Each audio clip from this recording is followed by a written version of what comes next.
Muy buenas a todos y bienvenidos a un nuevo video de nuestro canal Mundus Anoxley con un nuevo video, una nueva charla que vamos a tener sobre Arthur Schopenhauer y su libro El mundo como representación. Tenemos aquí a Fátima y a Nelsito, ¿cómo están? Buenas, buenas. Bien nerviosa porque, ¿qué creen, chicos? Fue una lectura un poco complicada, la verdad. Es una De lectura un poco ruda, diferencia. sí. Es una lectura un poco Sí, ruda, pero bastante, que tiene bastante peso y interesante. va mucho de la mano también con la lectura que hicimos la vez pasada sobre Nietzsche, sobre verdad y mentira y sentido extramoral, que les dejo la tarjetita aquí arriba para que le den clic. Si no han escuchado ese podcast, vayan a escucharlo, está bueno. Bueno, en YouTube, en Spotify, pues ahí entran al perfil y es el que está abajo de este, ¿no? Entonces lo van a tener más fácil. Así que bueno, Efectivamente. vamos a ir empezando. Este sí lo quiero hacer un poco más filosófico, les había comentado. ¿Qué opinan de esta lectura? Pues Creo que como lo mencionamos ahorita, es una lectura complicada. Los que tienen un poquito más de experiencia, sabrán que Schopenhauer tiene una manera de redactar muy complicada, un poco, Un poco un caótica, sí. poco caótica, revuelta. sí. Bueno, no revuelta, Es, como que repetitiva, pero extraña. Sí, entonces es una lectura un poco complicada, que requiere pues un buen tiempo para procesarlo, ¿no? Sin embargo, como decías ahorita, eh, está muy cargada de conocimiento, ya organizando bien las ideas, meditándolos un poco, analizándolas ahí, desglosándolas tantito, tiene mucha riqueza al final, la lectura, ¿verdad? Claro. Fátima, ¿qué vas a decir? Pues a mí me pasó algo muy interesante porque justo cuando estábamos leyendo esta lectura, se tocó este tema en otras áreas y me llamó mucho la atención porque, bueno, yo rescataría que es súper importante leer estos libros, estas lecturas que son súper clásicas para no llegar a confundir conceptos, ¿verdad? Porque Ah, está sí. cabrón, ¿no? Está muy difícil, de verdad. Creo que lo complicado de Schopenhauer es su redacción. O sea, venimos de Nietzsche. Nietzsche creo que es más digerible, pero por las metáforas que pone, por los ejemplos, como que es una lectura un poco más tranquila. Y Schopenhauer, en primera, su léxico es muy diferente. O sea, él usa palabras súper rembombantes y no solo eso, su escritura es igual. Entonces creo que sí estuvo un poco complicada, pero en sí en el tema me encantó. Me Sí, encantó claro. porque creo que habla, yo me quedo mucho con, con una frase que está justo en la primera página del primer libro, que es, todo este mundo es solamente objeto de referencia a un sujeto. ¿Y por qué me quedé con esto? Porque me recordó un montón a la lectura de Nietzsche cuando decía que el mundo no existe sin el hombre, sin el sujeto, porque el sujeto es quien crea el mundo. Hablamos de la verdad metafórica, no de la verdad natural, obviamente, porque el mundo pues ahí va a estar. Sino me quedo mucho con eso porque creo que es un punto en el que tanto Schopenhauer como Nietzsche llegan, ¿no?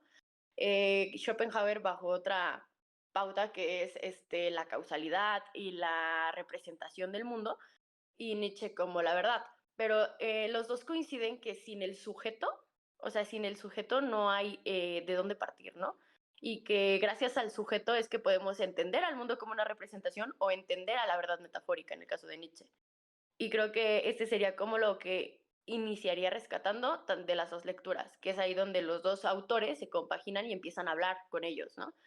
Obviamente, no, creo que en ningún momento menciona Nietzsche, menciona mucho a Kant, al igual que Nietzsche mencionaba a Kant, pero ninguno de estos dos autores se topa y sin embargo los dos dialogan, ¿no? Las dos lecturas se van encontrando en ese aspecto de que ven al hombre como primera pauta para entender la representación del mundo o la verdad metafórica en el caso de Nietzsche.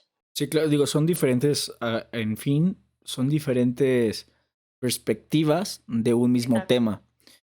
Tratan de explicar el cuál es la verdad. Digo, Schopenhauer no dice como tal la verdad, dice la representación, ¿no? La representación. Dice por medio de la voluntad del hombre y Nietzsche, pues es simplemente de la arrogancia de el animal racional que inventa el conocer.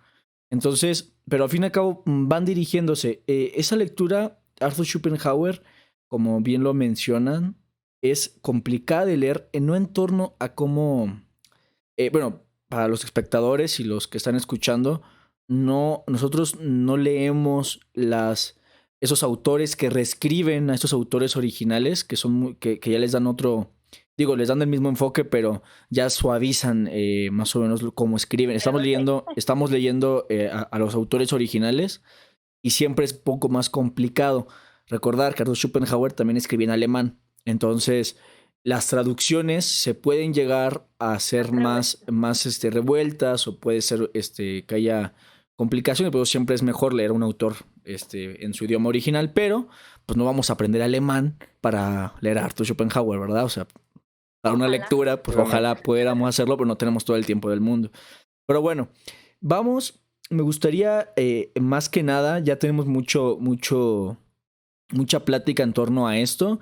No me gustaría detenerme en cosas que ya platicamos en el podcast anterior, pero sí me gustaría filosofar un poquito más en torno a estos conceptos tan interesantes y también transportarlos a lo más tangible y a lo más cercano que tienen tanto los espectadores como nosotros tres, ¿no? Y para esto va a ser un ejercicio interesante. Yo les pasé unos mapitas que yo hice.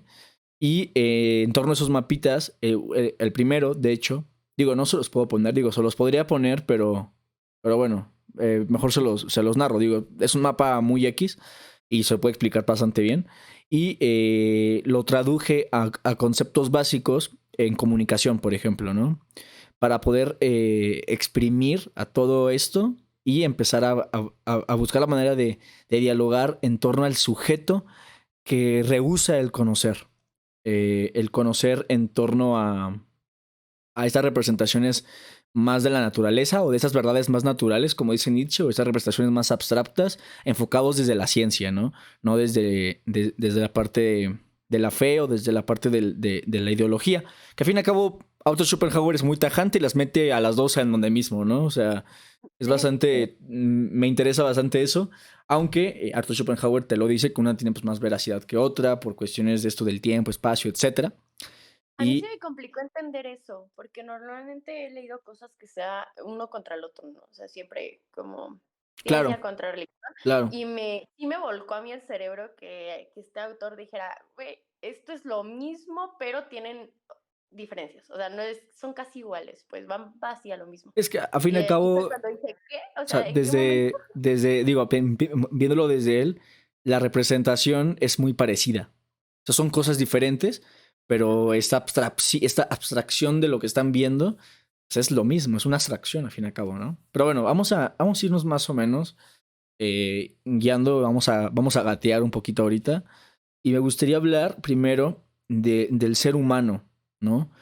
El ser humano como un sujeto que está ahí, en el mundo en el que vive, y como dice Nietzsche, tiene preguntas y no sabe qué onda, ni con él, ni con lo que le rodea, ni con nada. Somos seres que estamos así como que perdidos, ¿no? Imaginemos así como en un entorno primigenio.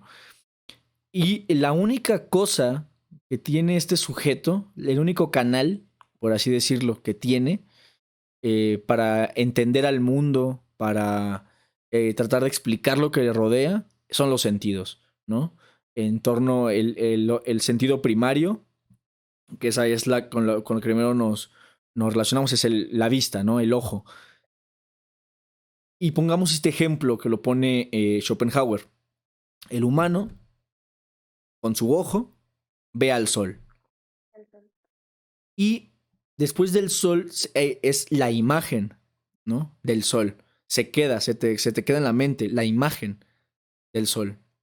Una cosa es el sol, lo que se está viendo, y la otra es la imagen que se te queda en la mente al decir sol, ¿no? Es una cuestión muy simbólica también. Hablamos también como de cuestiones de semiótica. Pero a partir de la imagen ya proviene después la representación.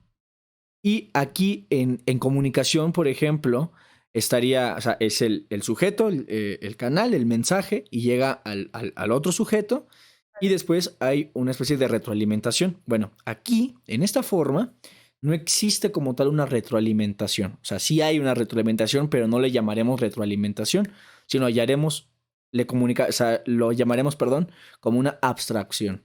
Abstracción o intuición de la representación. ¿Y qué es esto del sol, la imagen y la representación? El mundo. Entonces, el humano, por medio de sus sentidos, representa lo que ve, ¿no? ¿Qué opinan de esto? Creo que a mí me llamó mucho la atención porque en algún momento lo platicamos, a mí me recordó a Socio, si mal no recuerdo. ¿Por qué? Ujú. Porque él también hablaba de que había una imagen visual y que de ahí pasaba a tu cerebro como una representación de la imagen y era como lo tratabas de entender para después darle una significación, ¿no? Entonces a mí me llamó mucho porque cuando lo leí dije, socio, y me llamó mucho la atención cómo seguimos con diversos autores y en especial Schopenhauer, cómo seguimos como esta línea, ¿no? En la que entendemos de alguna forma que primero una cosa es lo que ves y otra cosa es la representación mental de lo que estás viendo, ¿no? En este caso, la representación del mundo o cómo Sí, que estás muchas veces tratando de creemos que es lo conseguirlo. mismo. Exacto, sí, no es lo mismo. Una cosa es lo que está ahí, el objeto, ¿no? Que decía este socio. Dice, el objeto primario que tiene el sujeto es su cuerpo. Entonces, sin él no podría ver una representación del mundo y acorde a el primer objeto, que es el cuerpo, es como cada individuo ve una representación diferente, ¿no? Lo decía también con lo de los ciegos, o sea, que cómo le hacía un ciego si no veía. O sea, sus otros sentidos le ayudan a entender una representación muy diferente a la de otros. Y es ahí donde también introduce, si mal no recuerdo, el tiempo y el espacio. Pero bueno, ahorita hablamos de eso. Ujú. Sí, efectivamente, como mencionas, es muy complicado para nosotros imaginar cómo podría percibir el mundo, tan siquiera cómo podríamos, bueno, sí, cómo podemos percibir el mundo de alguna otra manera que no sea con nuestros sentidos, ¿no? Algo de lo que mencionábamos en el podcast pasado, pues era que es prácticamente imposible imaginar cosas que están fuera de nuestra imaginación, ¿no? Pues por obvias razones, ¿no? Entonces, eh, en esto mismo, muchas veces damos por sentado que lo que nosotros estamos interpretando, lo que nosotros, ahorita con el ejemplo del sol, que lo que nosotros estamos viendo y procesando pues en nuestro consciente, que es que eso es lo que es. Sin embargo, una persona pues que no ve, pues como dice que el sol pues es redondo, amarillo, no, o sea, a lo mejor la persona podría decir, no, pues para mí el sol es calor, ¿no? Para mí el sol Pero es eso eso que porque lo sientes sientes con otros sentidos, claro. exactamente. Entonces, ahí es cuando nos damos cuenta y decimos, ala, o sea, entonces el mundo no es como yo lo percibo, el mundo es algo más de lo que nosotros percibimos, ¿no? Claro, Es el la mundo, representación de lo que percibimos. claro, Claro. esto se hace que la representación del mundo como nosotros está a nuestra voluntad. Ajá. La voluntad del ser humano es cómo nosotros representamos y cómo después lo comunicamos el mundo en el que vivimos. Me gustaría hacer, para hablar de esto de la realidad y de la idealidad, me gustaría poner un sujeto ficticio, en el cual vamos a adjudicar y empezar a comparar estos conceptos. Un sujeto, como digo, primigenio, o sea, le imaginamos de hace muchos años, en la cual, este primer sujeto, ¿no? Que mencionábamos también con Nietzsche al principio, este sujeto que está en la montaña, sentado en una piedra, ve el universo, ve un cielo estrellado y se pregunta, ¿qué es esto? ¿Qué pasa con esto? La primera imagen que él tiene es lo que ve. Y Ujú. estas representaciones que él tiene de lo que está viendo y que después se van comunicando, van haciendo que el sujeto sea más seguro de lo que está viendo y se genere menos terror, menos miedo y se produzca más placer. Incertidumbre. O sea, al fin y al cabo, el ser, creo yo que una de las características que siempre ha tenido es que es hedonista por naturaleza, ¿no? Es el mínimo de dolor y el máximo de placer en cuestión de no tener incertidumbre. Digo, no placer así Claro. de otro tipo, sino de no tener incertidumbre. Entonces, este ser humano, este sujeto que ya representó el mundo, digo, estamos hablando de que hay una realidad empírica, ¿no? Como dice Arthur Schopenhauer, una realidad que el mismo sujeto se crea con torno a lo que ve, lo que huele, lo que escucha, lo que toca, y posteriormente hay una, él menciona como una idealidad trascendental. Trascendental. Entonces, ¿cuál es esta cuestión de la idealidad y la realidad, no? La idealidad es esto que no se puede ver, no es tangible como tal, no es como la realidad, esa representación de la realidad también, empírica, pero sí la idealidad trascendental, lo que una persona empieza a abstraer de esta representación. Ya es, ahí estamos hablando de la representación de lo que está viendo en la realidad. Esas dos se juntan en una sola cosa y se crea el objeto. Y por esa misma razón, podemos decir que el mundo es el mundo como, bueno, el mundo es la voluntad del sujeto. Del sujeto. Del sujeto. Entonces podemos decir el mundo como voluntad del sujeto, ¿no? ¿Qué opinamos de esto? Siendo, apegándonos allá a un concepto más cercano a estas personas que crean su mundo a su voluntad, o a voluntad, digo, hablar de su voluntad hoy en día sería un debate, creo yo que sería bueno, interesante, pero propongamos esto, ven el mundo como voluntad de una ideología.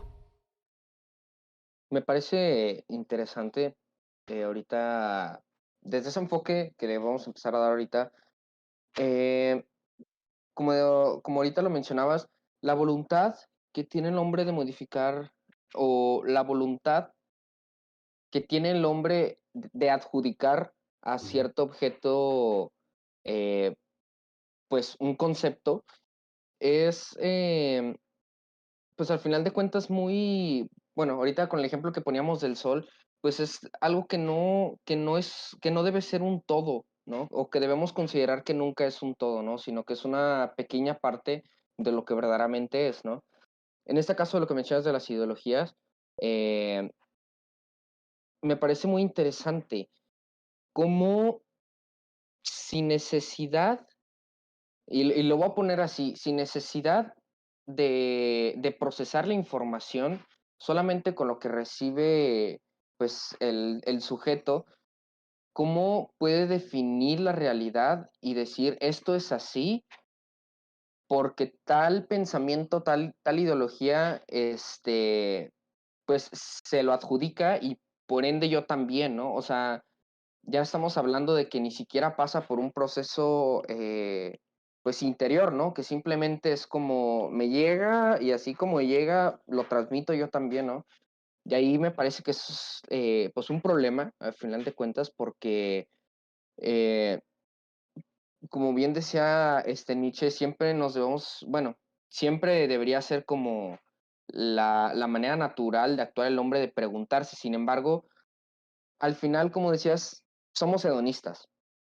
Contra menos incertidumbre, menos dolor y más placer, pues todo es pues mejor, ¿no? Contra más en nuestra zona de confort estemos, pues todo va a ir en torno a eso, ¿no? Entonces, si es más fácil readjudicar lo que ya mencionaban anteriormente, cierta ideología, cierta religión, volver a repetir eso sin necesidad de procesarlo, por el simple hecho que genera o que no genera pues incertidumbre o problema, pues obviamente va a ser mucho más sencillo, ¿no? O sea, muchas veces las personas prefieren eso, pues el omitirse esa parte de reflexionarlo, de pensar, de investigar, porque pues estamos de acuerdo, es mucho más fácil decir, no, pues me dijeron esto y pues esto digo que es la verdad, ¿no? A Ujú. nosotros decir, no, pues es que me dijeron esto, pero voy a leer 20 libros, voy a investigar unas 4 horas al día y después de algunos años voy a dar mi opinión, ¿no? Pues claro, obviamente mucha gente va a decir, no, pues prefiero mejor decir, pues esto que me llegó, pues así Claro. mandarlo, ¿no? Sí, e incluso, digo, este concepto ya no viene en la lectura, no, ni siquiera lo menciona ni pretende mencionarlo Schopenhauer ni Nietzsche, pero ahorita pensándolo se me hace muy como, no sé, podría pasar, podría ser que este tipo de sujetos, esta línea de hedonismo del hombre, de individualidad, de psicologización, digo, todos esos conceptos que Lipovetsky ya mencionaba y proponía en torno a la fenomenología del ser, de que el hombre nunca quiere estar solo, de que el hombre quiere pertenecer a un grupo social, un grupo predilecto de personas, que el hombre es hedonista, es narcisista, etc. Digo, no sé, la cuestión del placer en torno al conocimiento, por ejemplo, es muy sustancial para la gente que lo está buscando. Representa un gran dolor, eso sí, es un gran dolor el tema del conocimiento en una cuestión de que no podamos entrar y percibirlo. Bueno, se nos fue en él, pero seguimos con la conversación. De que no podamos entrar a conversarlo, pero este, se me fue la idea ahorita que se fue. Bueno, las personas, Hedonista. sí, claro, somos hedonistas, etcétera, y en torno a este sujeto de conocimiento que lee libros, es doloroso, ya me acordé, es doloroso esta formulación de estar investigando constantemente y criticando las propias ideas que te llegan, estas representaciones del mundo constantes, que es doloroso, pero al final del día, cuando descubres algo nuevo, algo que dices, oh, mira, qué interesante, es que es cierto, yo lo veo en mi realidad, y luego lo criticas y lo vuelves a investigar y vuelves a encontrar nuevos conceptos, genera un placer muy gratificante a las personas dentro del sujeto. Cuando cuando hablamos de esta parte hedonista de las personas, de no querer seguir, o sea, de no querer investigar más y de no pretender conocer más, se genera para mí un estado menos deseante y con menos placer, siento yo. Quieren estar en un estado etéreo donde no necesiten dolor y el placer sea el mínimo para poder sobrellevar la vida que tienen. Entonces, Siento que yo propondría a este concepto esta línea de la ataraxia, ¿no? Que es el estado del ser donde no hay nada, sentir el mínimo de todo. a la par de lo que mencionabas, que bueno, al final de cuentas viene siendo un poco de lo mismo, ¿no? El, el nosotros criticar algo que toda la vida se nos ha dicho que es de tal forma, o criticar tal, pues sí, al final de cuentas, tal cosa, o el preguntarse tan siquiera, que al final de cuentas pues es lo mismo, si tal cosa es así o de otra forma, genera cierto miedo al decir, ¿qué pasa si encuentro algo más? ¿Qué pasa si encuentro algo más distinto? Y muchas veces es ese el miedo el que nos frena, en vez de decir, bueno, ¿y qué tal si sí es eso y puedo seguirme alimentando, ¿no? O sea, en vez de tener como un pensamiento positivo en ese sentido, se le adjudica mucho el que el pensar, el criticar ciertas cosas va a ser o va a resultar como algo negativo, ¿no? Sin embargo, pues obviamente el conocimiento siempre es pues, positivo, ¿no? El conocimiento siempre nos va a traer algo bueno, ¿no? Y lo importante, pues como decías, es nosotros tener la capacidad de reflexión y tener como decías ahorita, el seguir alimentando esa sed de conocimiento, esa, y formarnos también nosotros para quitar ese hedonismo, para pues tratar de no vivir en un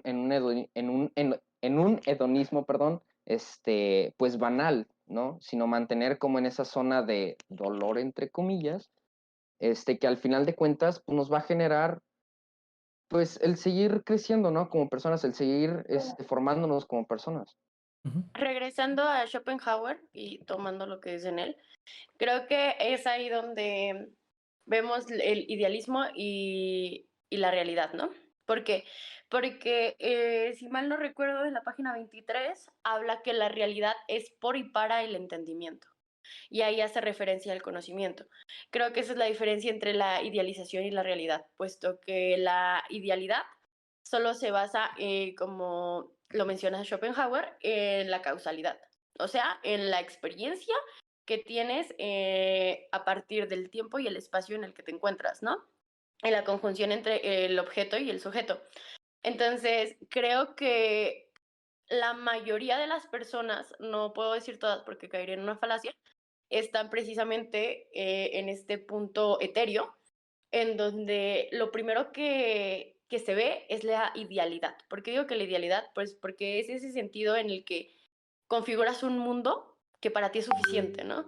Que para ti es suficiente solo mover la cabeza y aceptarlo, tanto a nivel académico como a nivel religioso, porque creo que, como dice Schopenhauer, esto no es solo para uno ni es solo para el otro. Creo que hay tanto dogmatismo en uno como en el otro. Y no siento que realmente la ciencia se salve, al igual que la religión, de estar en ese punto. Y es ahí donde siento que Schopenhauer hace su crítica por medio de la realidad, que dice que la realidad se fundamenta en el entendimiento, que si no hay un constante mover y una constante crítica en el ser, esto va a seguir siendo únicamente ideal, o sea, va a seguir siendo una utopía. Y Claro, precisamente en esto habla con la causalidad, porque dice, la causalidad no es únicamente un sentido de que una va causa y efecto, ¿no? Y que una depende de la otra. Dice, no, de hecho, eh, el tiempo y el espacio son los únicos que no se mueven. Dice, porque sin tiempo y sin espacio no existirían, pero de ahí en fuera no se ve sujeta a otras cosas, ¿no? No se ve sujeta ni al objeto ni al sujeto, vaya la redundancia, ujú, sino más bien es algo más físico, algo más tangible. Y dice que es, bueno, lo comenta Schopenhauer, que es lo único que sí no se podría mover. No tanto como la ciencia lo dice o como la religión lo dice, sino que lo único que podría mover la causalidad sería el tiempo y el espacio porque se ve sujeta a.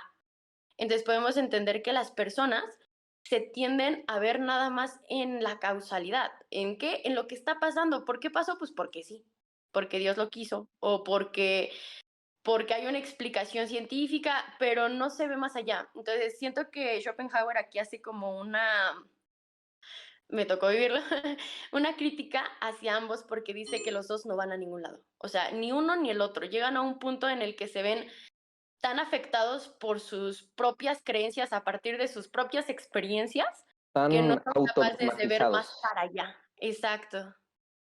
claro, es un Sí, sí, proceso sí. de justificación y constante comparación y que se Es, justifica el propio discurso para compartirlo, comunicarlo al tercero constantemente, ¿no? No sé, tal vez yo podría decir que el siempre, el siempre buscar la zona de confort, el siempre encontrar la solución a todo, es una solución, pero al mismo tiempo es un problema. ¿Por qué? Por lo mismo que mencionaba ahorita Fati, ¿no? Es una solución porque son esas ganas de conocer todo, esas ganas de estar en paz que nos impulsan como a, pues a seguir creando conocimiento, bueno, a seguir descubriendo conocimiento, mejor dicho. Hasta seguir descubriendo conocimiento y en el caso de la ciencia, por ejemplo, el seguir pues descubriendo, no sé, otro elemento, etcétera, mil cosas, ¿no? Que pues que hace 100 años no se conocían y pues ahorita ya, ¿no? Pero es una limitante porque llegamos en un punto en el que como muchas ideologías o religiones llegan a decir, ¿saben qué? De aquí para, o sea, este es el límite y si lo excedes ya no hay, o sea, ya estás fuera y pues ya no. Y ciertas leyes también en la misma ciencia, ¿no? Que pues dogmatizan, que al final de cuentas te impiden el, el tratar de ver más allá, ¿no? Que digo, al final de cuentas, retomo lo mismo que he mencionado, es complicado imaginar algo que está fuera de nuestra imaginación. Ujú, Sin claro. embargo, pues es nuestra responsabilidad, ¿no? Como quiera, aún así, el seguir cuestionando todo, el seguir y no cuestionándolo de una manera negativa, me atrevería a decirlo, sino una manera con un pensamiento más de qué puedo sacarle más provecho a esto. Si Claro. fuera de otra forma, ¿qué provecho más le podría sacar? Y no tanto y no tanto con un propósito de hedonismo, como le mencionaba ahorita, porque como lo decía, pues es un problema. Es un problema el tratar de fundamentar todo pues en el hedonismo, ¿no? Sin embargo, el tratar de nosotros seguir pues, intuyendo y seguir tratando de sacarle pues el mayor jugo posible, ¿no? A las cosas, ¿no? Ujú, Como lo claro. mencionó, sin necesidad de un hedonismo, sino De para algo hecho, más. mencionaste, no sé si a propósito o sin querer, esa pincelada que da Arthur Schopenhauer al concepto de razón. Digo que Ujú. lo que comentábamos, no me gustaría entrar al concepto de razón de lleno, puesto que es un concepto que hay que compararlo Complicado. con más, es complicado, pero se apega mucho al espacio-tiempo, a esta representación de espacio-tiempo, pero Arthur Schopenhauer, que lo tengo anotado, menciona que la razón es la expresión común de todas aquellas formas del objeto. Recordar que el objeto es la voluntad del sujeto en la realidad empírica y la idealidad trascendental que se juntan, ¿no? Y que en nosotros, que las personas, o que, perdón, que los objetos son conocidos a priori, ¿no? Esa es la razón. Es decir, Ujú. que todos nosotros, por ejemplo, nosotros tres tenemos claro que el concepto tal significa o lo representamos de tal manera. Entonces, nosotros ya creamos una cosa a razón, ¿no? Es decir, nosotros tres tenemos o tuvimos la misma realidad empírica y esta idealidad trascendental y la representación del mundo o de ese objeto, esa voluntad, no solamente mía, no solamente tuya, sino de los tres, ¿no? Simultánea. Simultáneo. Entonces, esa es como define Arthur Schopenhauer a la razón. Las personas que, los ejemplos que hemos estado poniendo, ¿tienen razón? Claro que tienen la razón. Porque el problema es que hay un consenso que al fin y al cabo hoy en día este concepto obviamente puede ser criticable, que a mi parecer tiene mucho sentido que la razón de todos o la razón en general sea estas formas de ver el objeto a priori de lo que se saca en cuestión de todo. Y digo, no significa que sea verdad. Digo, eso también Exacto. es la cuestión, Efectivamente.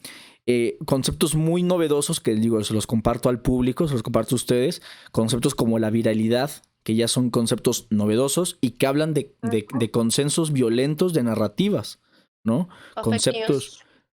claro, fake news, pero en cuestión de la viralidad podemos ver, por ejemplo, esas cuestiones, esos paradigmas que son violentos por cuestiones ideológicas, por cuestiones incluso sectarias, etcétera, que representan al mundo de una forma muy específica. Vamos a pasar con el tema ahora, con el sujeto. Tengo entendido que en él no se va a quedar todo el podcast, pero lo más Efectivamente. posible. Tú alárgalo lo más posible, ya si no puedes, no te preocupes. Y aquí ya Sí, claro que sí. digo, con que te tuvimos un ratito, pero bueno, tiene cosas que Una hacer, disculpa pero a toda la audición ahí. sí. Bueno, pero cuando tú quieras, Aaron, ¿no? Me dices, oye, sabes que ya me tengo que ir y no hay problema, ¿va? Claro que sí. Va. Vamos a pasar. Ahora ya hablamos de todo esto, ya tenemos la idea, creo que muy bien, en el suelo. Tenemos muy buenas bases para ahora platicar del sujeto. Esta abstracción que hace Arthur Schopenhauer de los sujetos y cómo se diferencian cada uno. Tenemos a dos: el sujeto puro del conocer, y el sujeto cognoscente, Conocente. ¿no? Vamos a hablar primero del sujeto puro de conocer. El sujeto puro de conocer es abolitivo, no está al servicio de la voluntad y él tiene este correlato de la idea de la representación independiente del principio de la razón, ¿no? ¿Esto qué quiere decir? Este sujeto puro de conocer busca lo que diría Nietzsche como las verdades naturales. Ujú. ¿Ustedes qué me pueden decir de ello? Este sujeto puro de conocer. Yo siento que el sujeto puro de conocer es el que se va más como se queda en la experiencia, o sea, en la pura experiencia, ¿no? Es el que, bueno, corrígenme si no es así, es el que no indaga más allá, sino que la primera o la de las primeras experiencias que tiene es como un conjunto de experiencias para tratar de explicar lo que está pasando, pero sin buscar. No, creo que ya me confundí, compadre. Sí, te confundiste. El Sí, sujeto, lo hice al sí, revés. lo hiciste al revés. El Sí. sujeto puro de conocer, Ese que pensémoslo, se avala pensémoslo en como los las, filósofos, ajá. ¿no? O las personas que están deseosas de seguir conociendo. O las Por, ciencias duras, claro, ¿no? por ejemplo, Sí, sí, tenemos sí. la idea de esta cuestión de razón, ¿no? Recordar que el sujeto puro de conocer es independiente a este principio. ¿Qué pasa? Tenemos una idea general de algo que está sucediendo en el mundo y Y lo critica. el filósofo es el que dice, o el científico, o etcétera, no va El por ahí. académico. ¿Sabes qué? Esto no va por Ujú. ahí. Yo Sí, sí. estoy siendo independiente del principio de conocer. Digo, también en la historia del mundo los llaman locos, ¿no? La locura. Sí, sí. Siempre. ¿Por qué? Digo, no solamente a los filósofos, sino a la gente que distiende de este A todos principio los de que van en razón. contra de ese Sí, que principio es de razón. independiente de este principio de la razón, pero no distiende. Que es independiente del principio de la razón, me equivoqué. Que es independiente. Lo llaman loco porque se sale de la norma Ujú. o de lo que la gente llama razón, ¿no? O la razón. Atenta a la zona de confort de la sociedad, Es en el que pocas Exacto. busca, palabras. es el que busca su propia voluntad en esa representación del mundo. O sea, es el que sí busca la representación como su voluntad, no como la voluntad de otros.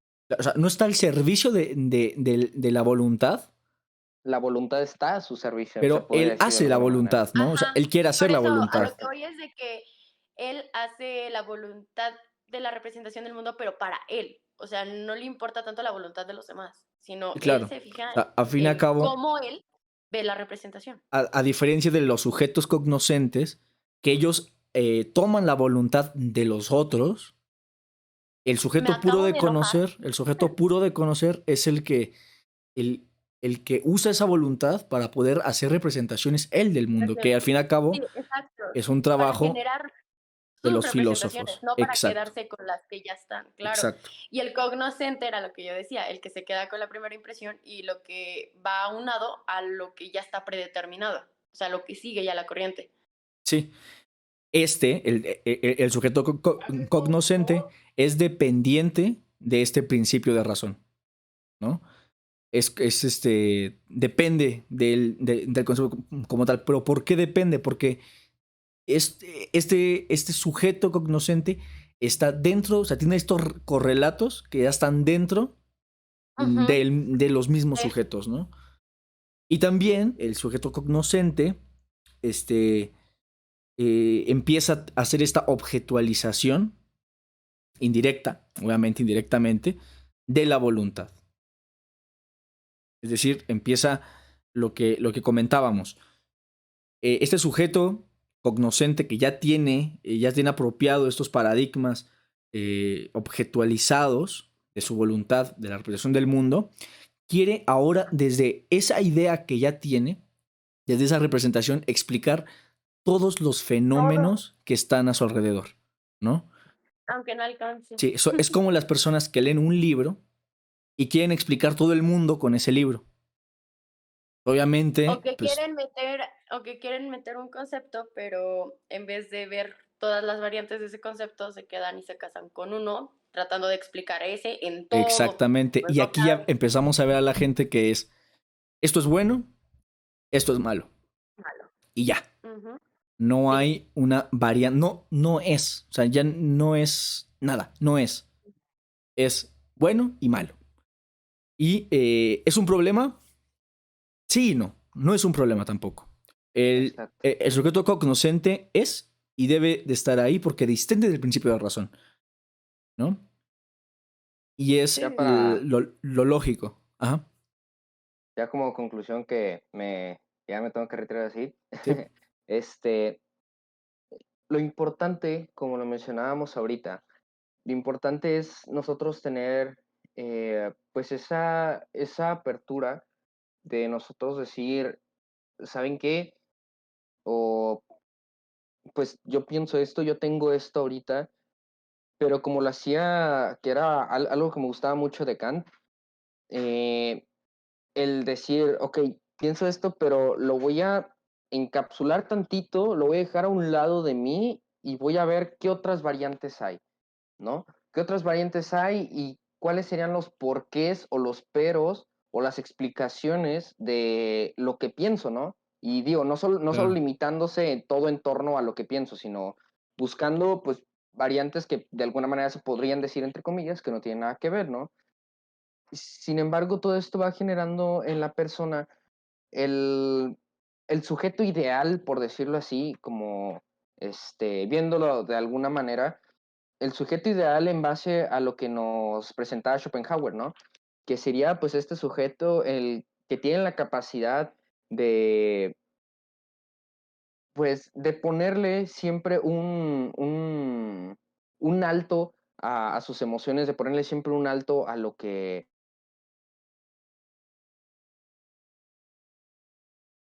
Se fue. Se le fue la No, pensé que imagen. me había ido yo. No. Se le fue la imagen. Bueno, Bueno, supongo que se le fue la imagen. Bueno, acabamos nosotros. De hecho, quiero proponer, ya llevamos alrededor de 40 minutos.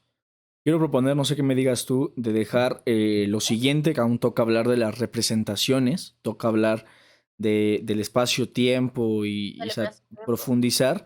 No sé tú qué De opinas las si dejarlo teorías. para una parte 2. A mí me gustaría, porque igual lo del sujeto puro de Falta, conocer y el cognoscente todavía falta hablar un poquito más de falta esto. profundizar un poquito más, ¿no? Entonces, bueno, Sí. vamos a dejarlo así, digo, ya que se nos fue Nel, A no ver, sé, yo te sería yo que tengo se una fue de internet. pregunta que va ad hoc con lo que estabas platicando. Ajá, A voy ti a no está en el ocultar a él. Ajá, sí, dime. Digo, ahorita que no está en el sitio porque es como una cuestión creo que de más de comunicación.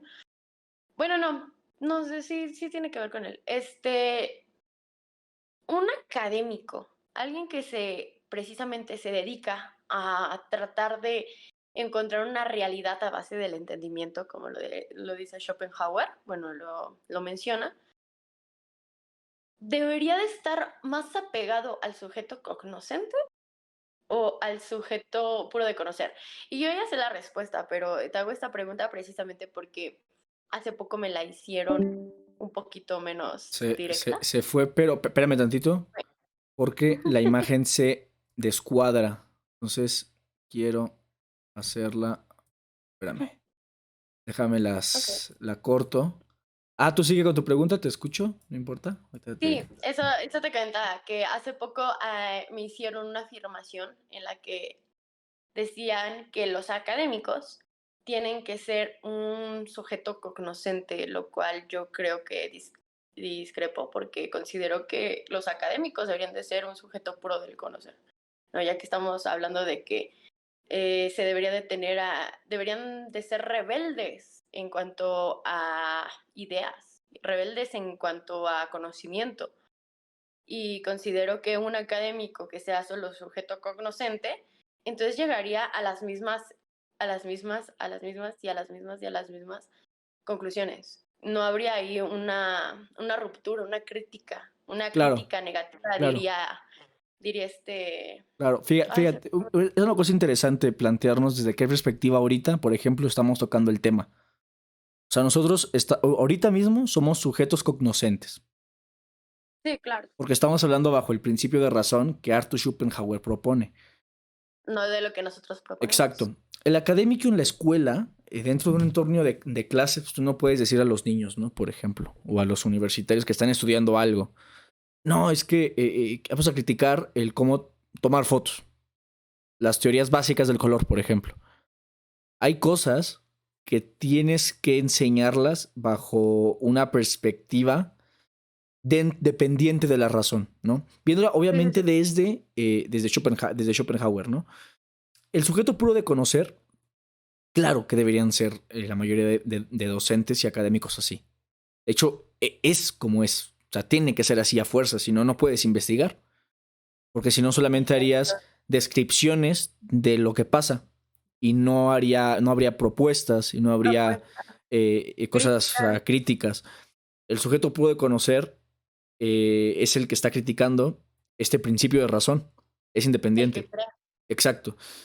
Sin embargo, los maestros, donde su clase obviamente la tienen que enfocar, no desde el lado, sino dependiente de la razón, también tienen que exacerbar este uso de la crítica y constante crítica a la propia razón. El estudiante, el universitario. Okay, el universitario se tiene que conscribir en la crítica constante. Es O sea, ahí esa donde es la... o sea, mi crítica era esa, no del académico profesorado, no, sino del académico universitario. O sea que no coincido con la idea de que el universitario tiene que ser un sujeto cognoscente.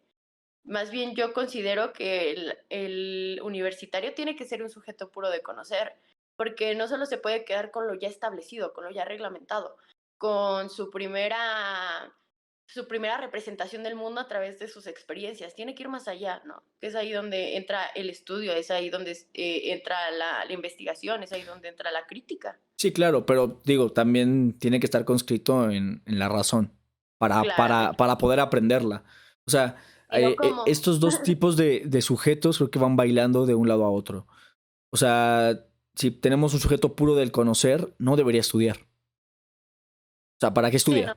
¿Para qué estudiar? Si ya tú estás proponiéndote hacer una representación del mundo a tu criterio, fuera del principio de razón. No, O sea, hay personas así. Los filósofos empezaron así, de hecho. Pero si quieres aprender algo, no puedes o sea, no puedes ser un sujeto puro de conocer, porque estarías criticando constantemente. Como alguien una vez me dijo, para poder romper las reglas las tienes que conocer primero. Claro. Entonces, el sujeto cognoscente sirve mucho, por ejemplo, para plantear una idea bien establecida y como con muchos cimientos.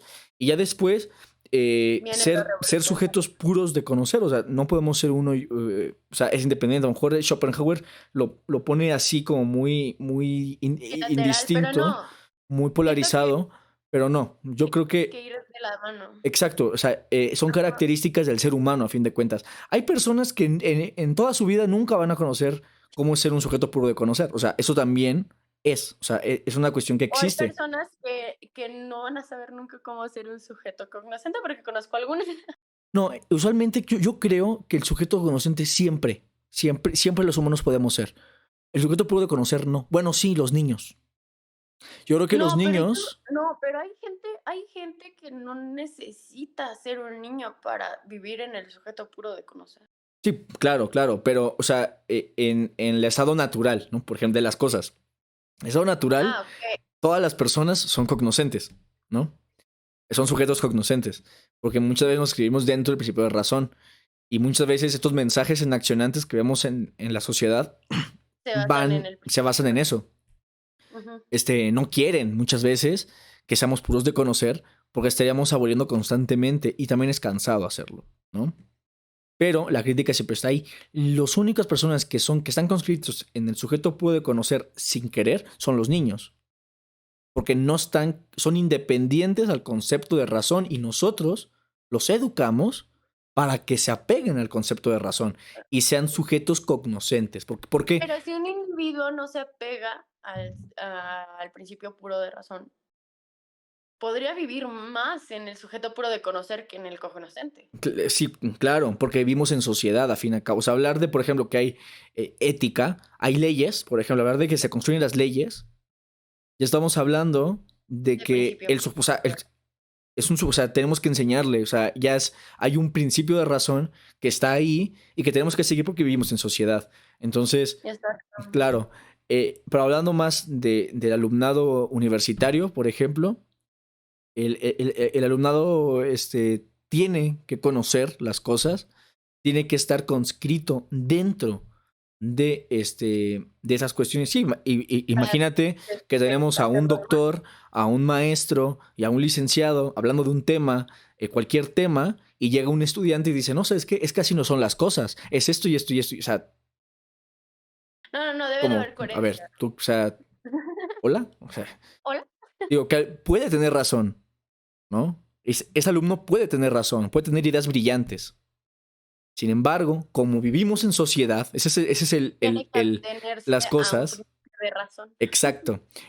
El niño, este alumno puede tener toda la razón del mundo, pero no lo van a escuchar, porque vivimos en una sociedad construida de una forma.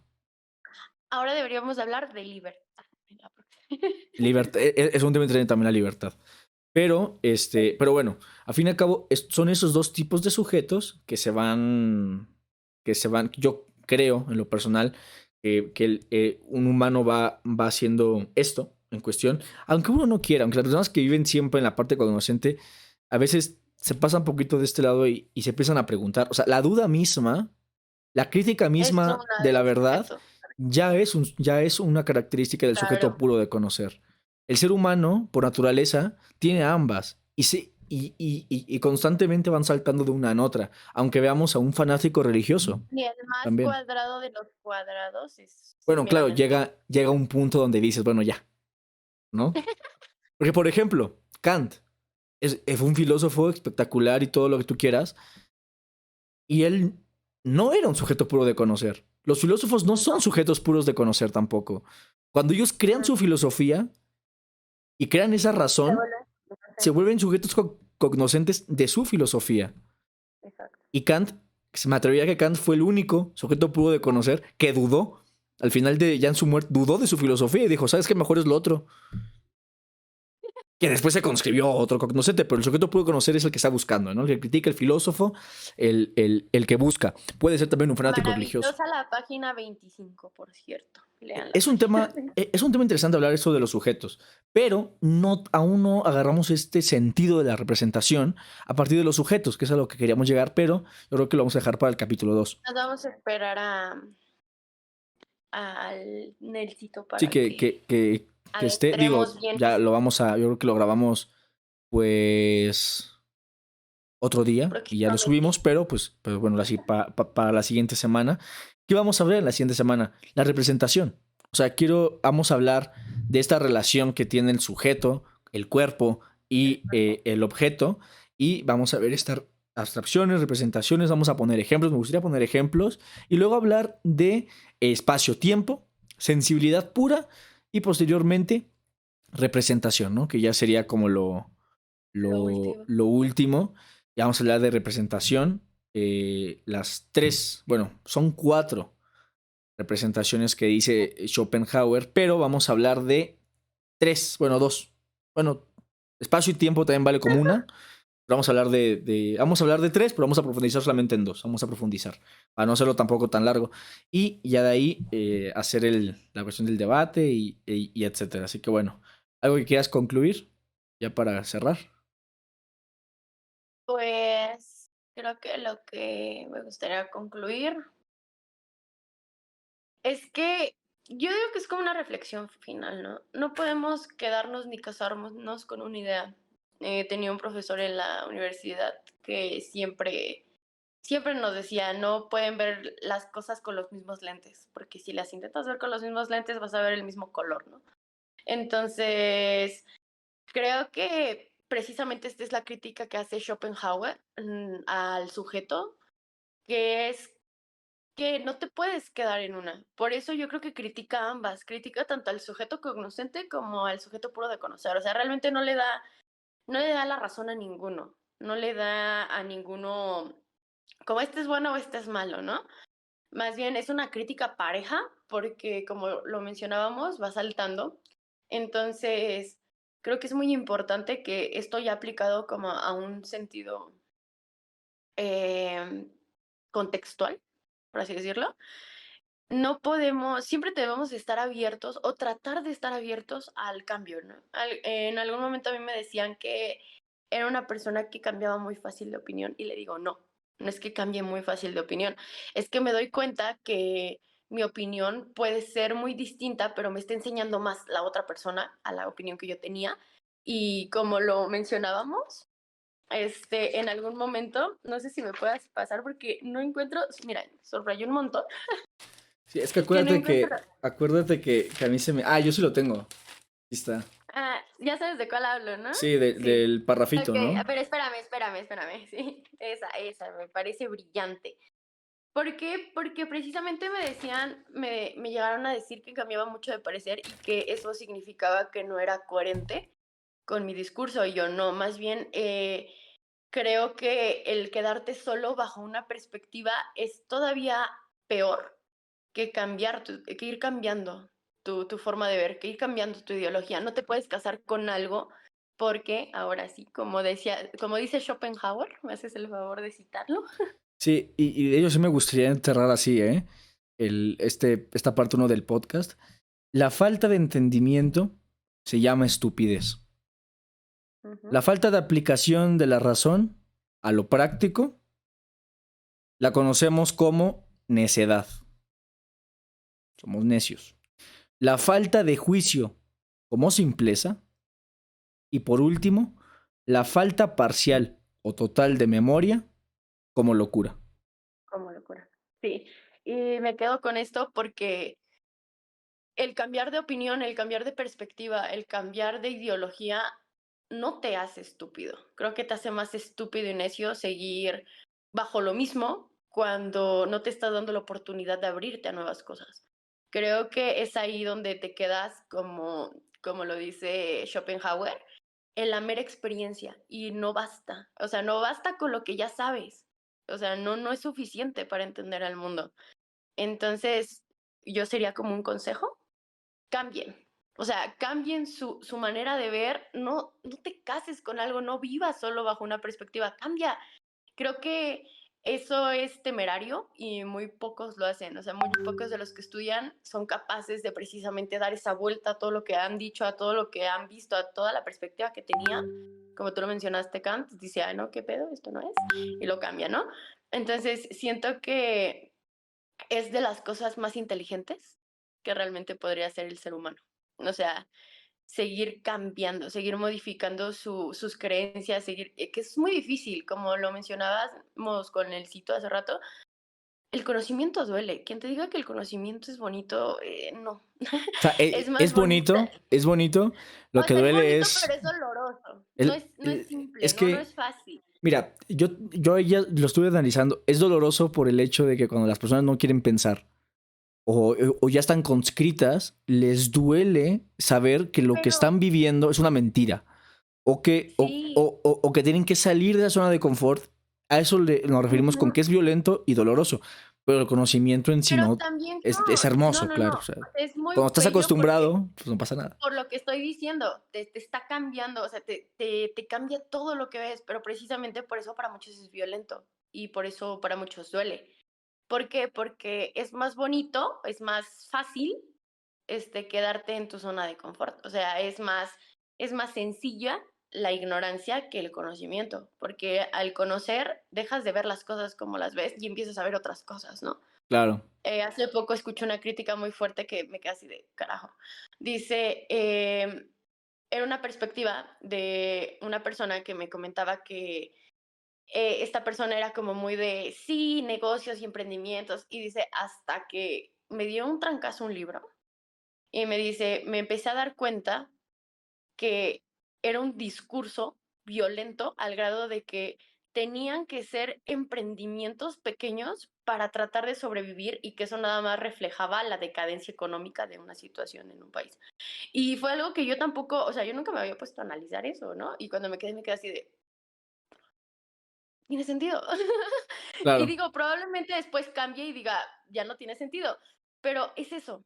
O sea, por eso es violento, porque te empiezas a dar cuenta de cosas que no te dabas cuenta antes, de discursos que no te dabas cuenta antes. Creo que hablo desde ahora, desde una perspectiva de comunicación, es violento desde que ya no ves las películas como antes. O sea, desde ahí, el saber las narrativas que se utilizan, el saber la teoría del color, el saber tantas cosas, creo que ya no ves las películas igual. ¿Por qué? Porque te Claro. quedas analizándolas y dices, va a pasar esto, y ya te la sabes, ya te la esperas.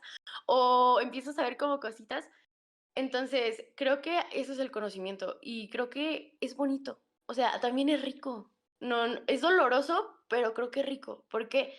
Porque creo que es peor pasar toda tu vida pensando lo mismo. O Ujú. sea, de verdad, qué pérdida de tiempo debe de ser siempre pensar en lo mismo. Me voy a De quedar con verdad. eso que acabas de decir. Qué pérdida de tiempo.